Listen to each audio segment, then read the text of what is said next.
South African anti-apartheid activist Steve Biko died of a brain hemorrhage 3 weeks after being arrested and interrogated under the Terrorism Act. Leading anti-apartheid figure Steve Biko died in police custody on this day in 1977, sparking outrage across South Africa and the world. Biko was 30 years old when he died in police custody. The high-profile activist and former medical student had been active in the anti-apartheid movement since the 1960s, setting up and becoming president of the South African Students' Organization, which later evolved into the Black Consciousness Movement. In 1972, he was expelled from his university because of his political activities, and a year later was banned by the government from writing or speaking publicly and restricted to his hometown. He was arrested under the Terrorism Act on August 18, 1977, and interrogated by police in Port Elizabeth for 22 hours. Tortured and beaten, he suffered a major head injury which resulted in a coma.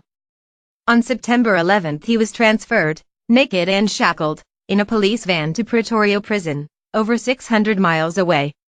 He died shortly after arriving at the prison's hospital the following day, the 20th person to die in South African police custody in 18 months. The police claimed that Biko died during a hunger strike, but an autopsy revealed that his death was caused by a brain hemorrhage, the result of massive injuries to the head, and that he had been covered in multiple bruises and abrasions. An inquest held into his death in November 1977 cleared the police of any wrongdoing. The South African newspaper editor Donald Woods, who was a close friend of Biko's, led the campaign to expose the cover-up over his death. He was placed under a 5-year ban as a result, but escaped with his family to London, where he became an active anti-apartheid spokesman and campaigner. His books about the life and death of Steve Biko were adapted into the acclaimed 1987 film Cry Freedom. The Truth and Reconciliation Commission, set up by the ANC-led government and led by Archbishop Desmond Tutu, denied amnesty to the 5 policemen accused of killing Steve Biko in 1999.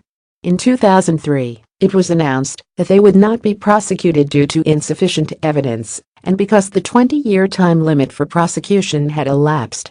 On the 20th anniversary of Biko's death, President Nelson Mandela paid homage to the man he called one of the greatest sons of our nation.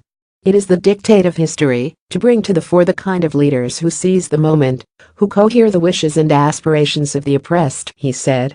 Such was Steve Biko, a fitting product of his time, a proud representative of the reawakening of a people.